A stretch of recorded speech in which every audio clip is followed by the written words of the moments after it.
Hello and a warm welcome, guys. Sorry about 1 minute delay.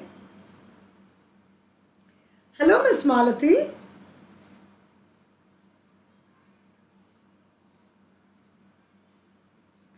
Okay. Hello, Aryan. So, good evening to all you lovely people, and today we are on the second part of Jose Raul Capablanca, the first chess prodigy, guys. I mean, like, he was the first chess prodigy, and he's considered to be one of the bestest world champions ever.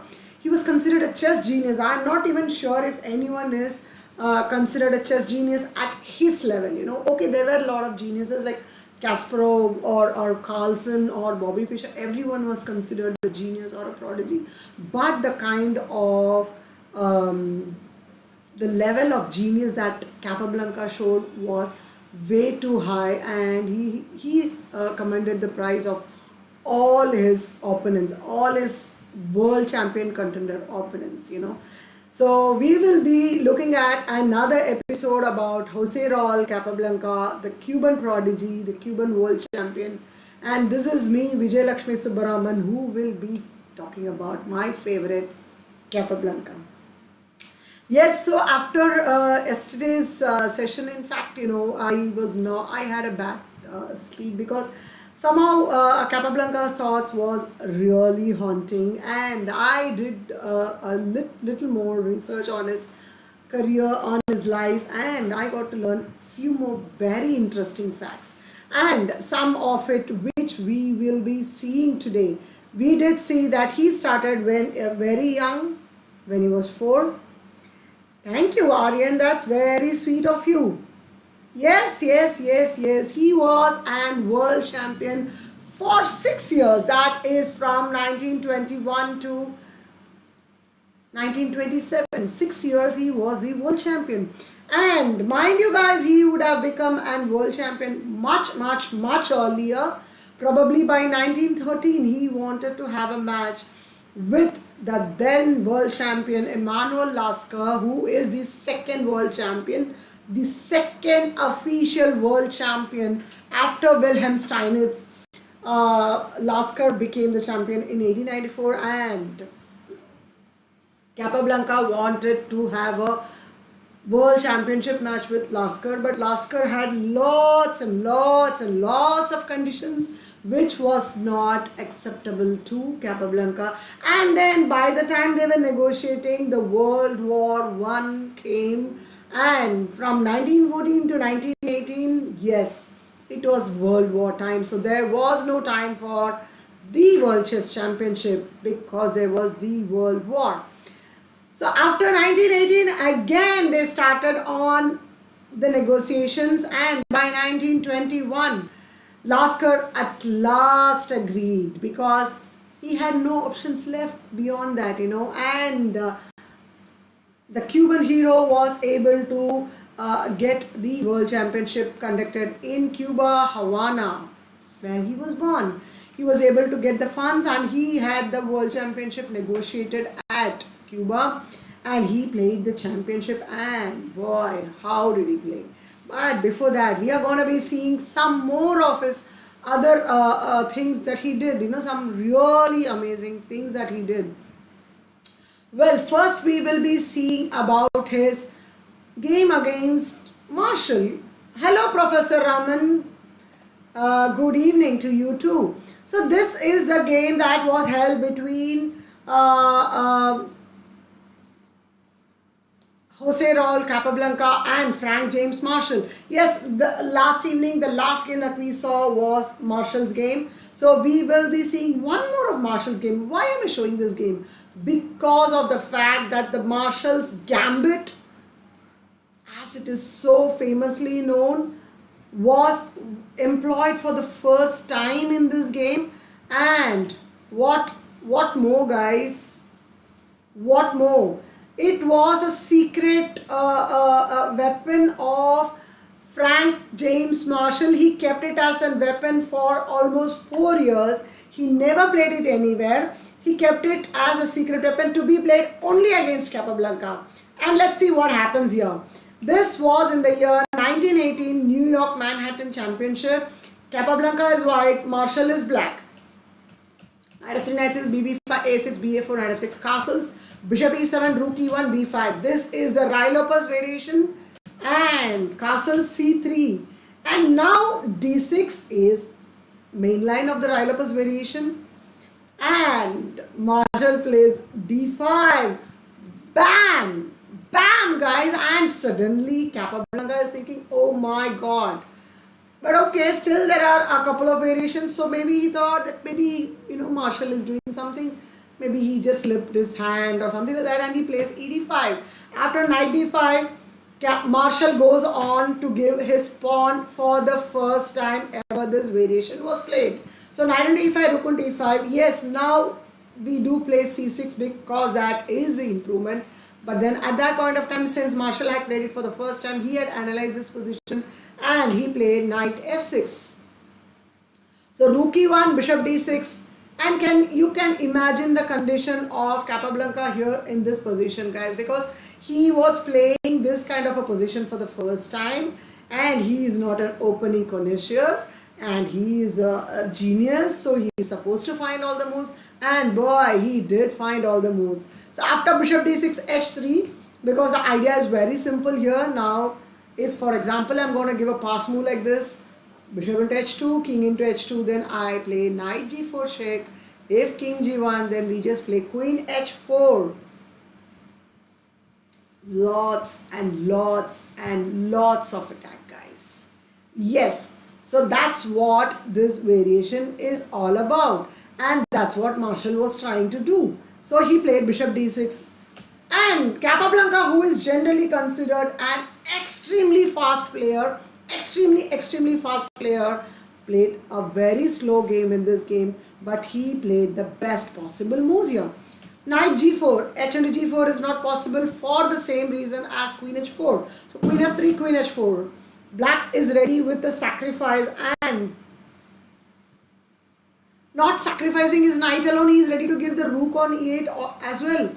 Of course, here queen into a8 would lead to a mate. Queen into pawn check, king h1, and queen into e1 is a checkmate because the knight is controlling the square. So d4 was played, knight f2, and here rook e2. Actually here probably bishop d2 would have given white a complete advantage for white. But then, well, he is playing this for the first time and he did get intimidated by his opponent, I would say. And he goes on to play rook e2. And after bishop g4, oh my god, black is just giving one after the other piece, guys. Here queen f2 would not be possible because of bishop g3, queen f1. If bishop into e2, then queen into e2 and rook a e8. And how do I stop this checkmate? Or I must give my queen, which I am not ready to part with right now. So he plays the daring h into g4. Boy, the position looks really scary. So bishop h2 check, king f1, bishop g3. The idea is very simple. Queen h1 mate. Every move is a mating threat for white, guys. White has a lot of pieces up, but this I am not too comfortable. But then see how beautifully Capablanca plays the position and is able to defend himself. Rook into f2, queen h1 check, king e2, bishop into f2, bishop d2. Because here if king into f2, then I take queen into c1, or queen into f2, I take queen into c1, and I am not too sure about white's position anymore. So he plays this beautiful move, bishop d2, bishop h4, queen h3. See the king is still on e2, guys. Rook a8 check, king d3, queen f1. And suddenly the king is in the center, in the third rank, and still there is no way that black can do anything to the king, guys. And that's Kappa's king. So king c2, bishop f2, queen f3, pinning the piece. This is a very subtle, beautiful move that he plays. So queen g1, bishop d5, c5, dc5, bishop c5, b4. See how beautifully he plays in this position, guys, because after bishop d6, a4, he goes for the offensive here.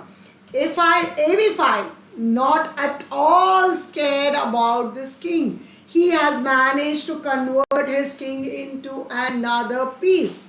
And he's done it so beautifully that his opponent is unable to do anything. Mind you, his opponent is also equally strong. ab4, rook a6, b into c3, knight into c3, bb4. And here you can see that the minor pieces are playing beautifully, guys. Amazing, amazing, amazing. b6, bishop into c3, bishop into c3, and there are the two bishops here. Plus, and very advanced, b pawn, h6, b7, rook e3, and here he plays a very beautiful move. Bishop into f7, check. And it is immediately lost, guys, because after rook into f7, what do I do? Yes, in the middle of the board we get two queens. King h7. Yes, it's not so easy. Now what do I do? Go for the rook into h6. Whenever I see rook into h6, I remember Carlsen's winning match against Karyakin, guys. So king into h6, queen h8, king g6, and queen f5 would be a mate. Thank you, Professor Raman. Yes, today is Jupiter transit, so that's why. And why not? Why not an Indian sari, right? Okay, so this is one of the best games that was played by Capablanca. I know that it is not probably the most perfect game, but guys, remember, he has played this position for the first time and he is playing against an opponent who is absolutely well prepared, and there is no way for him to know that, you know, what his opponent is going to do. I mean, like, that's really shocking. That is really shocking, guys, and that's why this game is really, really, really important. Well, for some interesting facts about Kappa. Yes, so we saw that he is a picture of concentration and one of the most handsomest, we can say, world champions ever. And this is the first game that was played between Alexander Alekhine and Joe Capablanca. And you know, this game was played in the year 1913. Funnily enough, they both were not world champions at that time. They were very young. Okay, probably Alekhine was much younger. Thank you, Banupriya. Thank you so much. So this was sometime before they both became the world champion. It so happened that in individual encounters, Capablanca had always won against Alekhine, and unfortunately Capablanca lost out on the world championship to Alexander Alekhine. It was a very surprising. So here is something I would like to say. Professor Raman, you said that you have seen a lot of info about me in the internet. Go check out. That's your task for the day. Yes, so we will be seeing one more game of Capablanca, guys, because in fact this game was considered an epitome for his endgame prowess, and we will see why it is, right? Okay, so this is the game that was played between Capablanca and Tartakova. White is Capablanca, Hosseroll Capablanca, and black is Savielli Tartakova. So d4, e6, knight f3, f5, c4, knight f6, bishop g5, bishop e7. So what happens here, guys? This is the Dutch defense. It is. Knight c3, castles. Let's see if it goes into the stone wall setup, but probably not. He is not playing the d5 setup. He goes for the b6 setup. Queen e2, knight e4, bishop e7, knight into c3, b into c3, queen into e7. White holds a small advantage in this position, guys. a4, bishop into f3, which I feel is probably not the most appropriate in this position. Black has a very concrete idea to play knight against bishop because he believes that it's a closed position with all the pawns intact on the board, and that's the reason he goes for a knight versus bishop position. Unfortunately here for Tartakova, the position is far from over. After queen f3, knight c6, rook fb1, and here you can see that you're not able to find that information. That's very surprising, Professor Raman. Probably you're not searching in properly. There is information everywhere. So rook fb1, rook a e8, and queen h3. And here you can see how brilliantly white is maneuvering his pieces. I mean, like, there is no better way than what is being played here, guys. After rook f6, f4, the idea of queen h3 becomes very evident here. Now white says, okay, I am having a white bishop, so I better place all my pawns in the black square. And that's exactly what he does with f4, guys. Knight a5, queen f3, d6, rook e1, queen d7. Queen d7. I mean, like, already white is quite better here, guys. After e4, you can see that white is really better in this position. Yes, the only problem is the pawn structure weakness, but then, you know, it's always good to have double to pawn against a knight, because double to pawn against a knight is really difficult for the knight. So here, e4, f e4, queen into e4, g6, g3, king f8, and king g2. Yes, both of them understand that it is going to be going to the end game, guys, and that's the reason they both are trying to improve their king's position. So king g2, rook f7, h4, d5, cd5, ed5, queen e8, rook e8, king e8. And here already we can see that white is having a very clear-cut idea of playing 3 versus 4 on the queen side against 3 versus 2 on the queen side. And mind you, guys, when you play such kind of positions, the bishop always stands a better chance. Why? Because the bishop can go near and far in just one move, whereas the knight finds it really difficult to travel from one side of the board to another side of the board in one move. And that's exactly the problem, and that's why this game is considered one of the epitome of Capablanca's endgame prowess. He was such an endgame player. He knew what he was doing. He was really strong in his endgames. Like, he was a genius par excellence. So, and we will see how beautifully he has done this. And mind you, guys, he is at his peak at this point of time. He is already a world champion. He has become a world champion here, and he is playing this game against Tartakova. So rook f6, h into g6, h into g6, rook h1. Going for the open file. King f8, rook h7, rook c6. g4, he's not worried about the c3 pawn, guys. Absolutely not worried.